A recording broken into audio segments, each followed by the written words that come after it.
Merci si vous nous rejoignez. Deuxième partie de l'Africa Newsroom. Nous sommes toujours en compagnie de David Johnson, professeur d'université, Lazare Kizerbo, professeur de philosophie, Jean-Marie Bitomo, éditorialiste d'Africa 24. Tout de suite, le grand angle.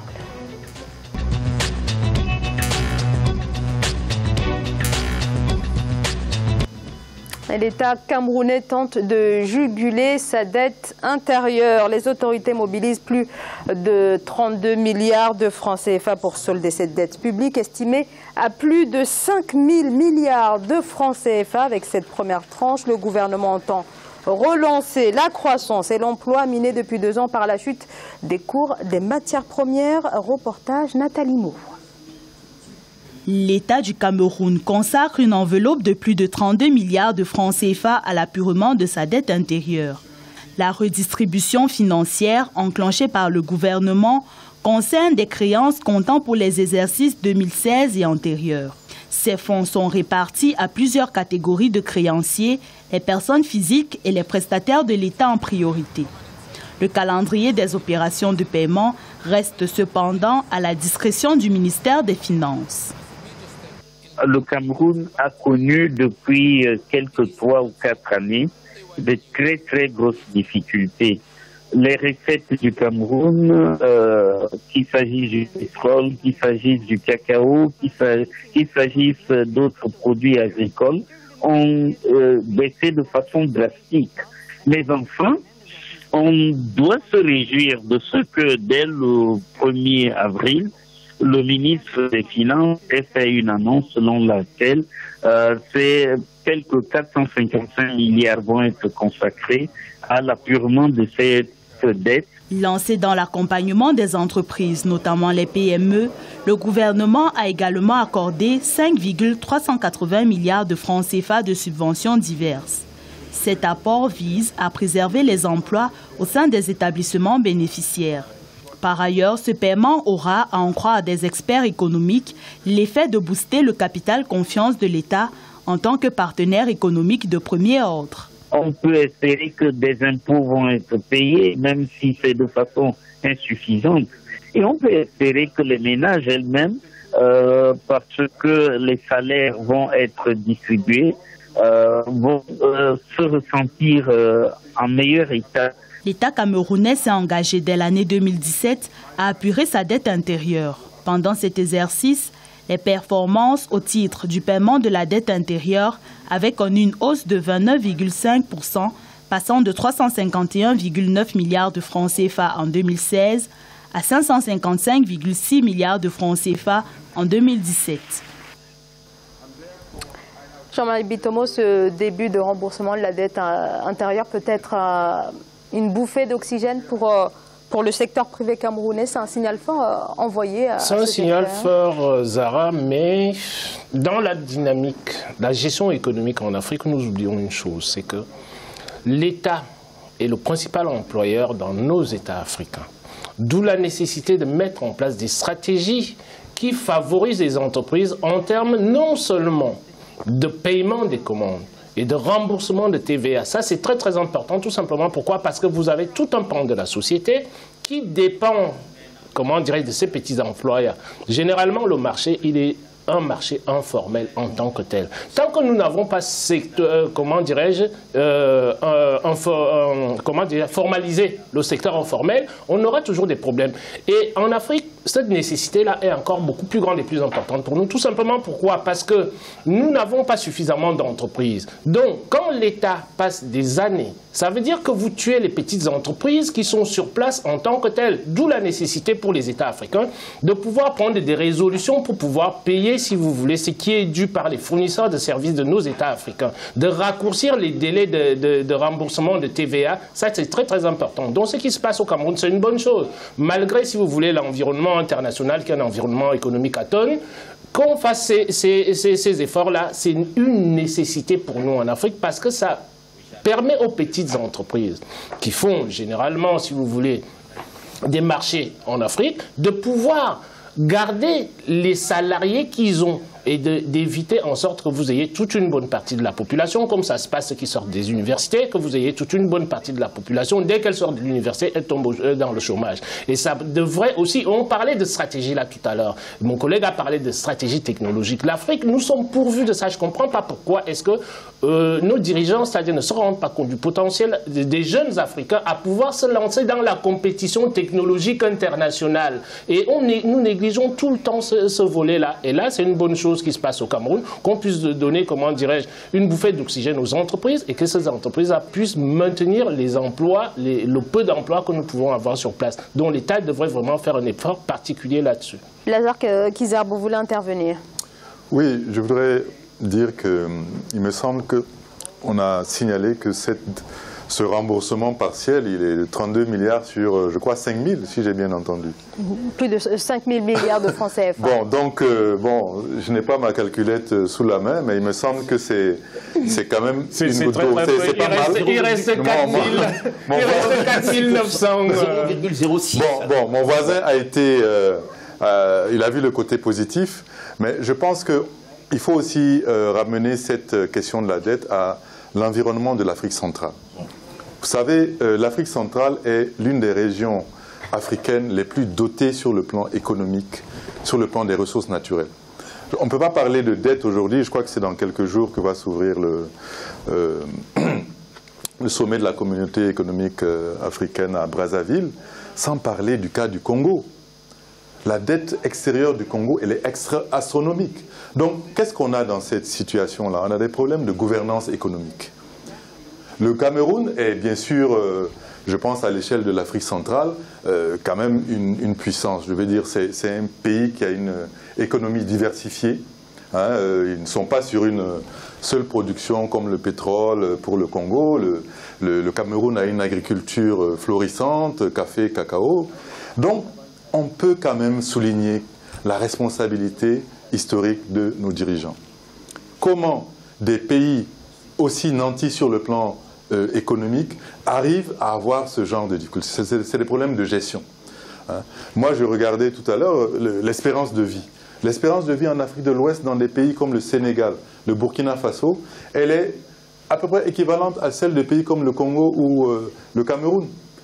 C'est pas normal, je veux dire, c'est bien, mais en même temps, ça veut dire qu'il y a une ponction économique, ça il faut le dire, de ces ressources qui ne sont pas injectées pour le bien-être de la population, pour la santé, pour l'électricité, pour l'éducation.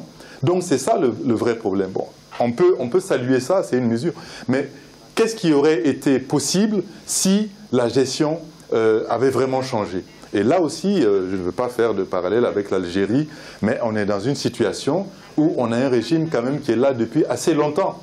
Je ne sais pas s'ils ont le même âge, mais il faut vraiment ouvrir les vannes pour que l'économie tourne au bénéfice de la population. Donc c'est ça le vrai problème. Un problème de gouvernance aussi. David Johnson, un problème de gouvernance comme semble le souligner Lazare Kizerbo. Absolument, mais c'est même un problème beaucoup plus général. C'est la définition de la politique économique d'ensemble. Et pour définir la politique économique d'ensemble, d'ailleurs, je dirais les Camerounais ont produit des économistes. Je veux citer Tchoundjong Pouemi qui a traité ce genre de problème. Donc, je vais rappeler simplement ce qu'on appelle le carré magique de Kaldor. C'est d'abord le problème du chômage, le problème de la croissance, le problème de la croissance du PIB, le problème effectivement du déficit extérieur et le problème, je dirais, de l'autre élément que j'oublie. Bon, le cas... à ces 4 éléments, il faut bien en ajouter un 5e, qui est le problème du déficit public, c'est-à-dire la dette publique de l'État. Mais la dette publique de l'État suppose une analyse, d'abord une réflexion stratégique, par rapport justement à le processus qui met en fait cette dette en marge. Là-dessus, quand vous regardez ce qui se passe sur tout le continent africain, nous n'avons guère jusqu'alors défini une politique économique d'ensemble. Cette politique économique d'ensemble suppose au préalable, comme nous l'avons dit, qu'on ait une vision où l'on désire aller, c'est-à-dire le Cameroun. D'ailleurs, j'irai beaucoup plus loin même aujourd'hui, c'est que dans un cadre stratégique, il se pose la nécessité de quitter l'Afrique balkanisée pour entrer dans une dynamique où nous devons avoir à jouer le panafricanisme ou l'effet de masse économique. Afin de pouvoir atteindre la masse critique nécessaire pour pouvoir influencer le jeu économique international et mondial, puisque nous sommes le bassin des ressources. Absolument. Donc cela suppose à tout le moins qu'une politique économique fondée sur une stratégie ait été élaborée. Alors là, je vais dire, c'est un épiphénomène que de rembourser de clopinettes et de croire que c'est un événement heureux qui a été créé. Non, moi je suis complètement déçu. J'attends beaucoup plus des gouvernants et qu'on utilise surtout la compétence qui se trouve au niveau du Cameroun. Et le problème létal du continent africain, c'est justement la dévalorisation et l'inexploitation, effectivement, de ces ressources-là. Quand vous prenez un pays comme la Corée du Sud, qui avait à peu près 64 $ de PIB, en 1960, et qui a multiplié ce PIB, est passé à 45 milliards et qui est donateur de l'OCDE, on peut se poser la question si les Africains ne marchent pas sur la tête. C'est ça la question. Donc il faudrait qu'on élève le débat et qu'on permette justement de pouvoir utiliser les ressources qui sont plurielles et qui se trouve à l'étranger, la diaspora, peut-être également sur le continent africain, et qui n'est pas utilisée. Lazare Kizerbo. Oui, moi je pense quand même qu'il y a des exemples sur le continent africain aujourd'hui. Un pays comme le Botswana est cité comme modèle en termes de gestion de ses ressources. Et non seulement au niveau économique, mais au niveau politique. Vous savez que le président a démissionné pour ne pas être en rupture avec la Constitution. Absolument. Alors que le Cameroun, pour revenir aussi sur les questions de créativité, je crois que la jeunesse camerounaise donne souvent des exemples, les jeunes ingénieurs créateurs camerounais, pour les drones. Le Cameroun est cité aujourd'hui comme un des pays qui a fabriqué un drone. En tout cas, il y a une intelligence collective et individuelle formidable au Cameroun. Donc, c'est parce que les systèmes politiques, les modes de gouvernance ne sont pas, encore une fois, en indication avec les sociétés que le bénéfice n'est pas là. Et donc, ce n'est vraiment pas normal, c'est même scandaleux que des pays tels que le Cameroun, aussi nantis, en arrivent à se trouver dans ces situations vraiment déplorables. Et encore une fois, 32 milliards, c'est bien pour ceux qui vont recevoir un peu leur dette qui date depuis très longtemps, mais c'est infime par rapport aux besoins. C'est un gâchis en tant que tel, c'est un gâchis parce que tout ce que nous sommes en train de déplorer sur ce plateau, c'est quoi? C'est le manque de projection vers l'avenir, c'est le manque de stratégie sur le long terme. Nous fonctionnons toujours en Afrique sur le court et moyen terme, et on oublie qu'un État, on doit réfléchir sur le long terme sur un État. C'est-à-dire, on parle, de la stratégie sur le long terme et on revient maintenant gérer le quotidien et ça nous l'oublions complètement en Afrique parce que c'est lié à quoi? C'est lié à un manque de prospective chronique en tant que tel. On a beau poser des études. Pourtant, comme le disait M. Johnson là tout à l'heure, vous avez des spécialistes qui sont là, mais on n'utilise pas, comment dirais-je, cette matière grise là, cette matière première là. M. Kizerbo vient de parler, comment dirais-je, d'un jeune Camerounais qui est sorti d'ici la centrale, qui s'est dit, je vais chez moi au Cameroun, je veux construire les drones. Mais quelle est l'aide de l'État là-dessus? On néglige ça complètement parce qu'on a les yeux qui sont rivés sur la vie quotidienne des gens en tant que telle. Je ne dis pas qu'elle n'est pas importante, elle est importante, c'est-à-dire au jour le jour, mais il faut savoir se projeter un pays, projeter une jeunesse vers des objectifs bien précis et bien, des objectifs qui sont définis dès le départ. David Johnson. Je voulais juste ajouter quelque chose quant aux 32 milliards qui viennent d'être payés ou réglés par l'État. Si elle avait la maîtrise de sa politique monétaire, elle aurait pu payer beaucoup plus que cela. Donc se pose nécessairement le problème de la souveraineté monétaire. Le premier dont vous avez parlé là tout à l'heure. La souveraineté monétaire. Le problème, il est là. Nous faisons l'économie de cette problématique. Elle est assez importante. Et l'Afrique ne saura sortir du sous-développement tant qu'elle n'aura pas résolu ce problème.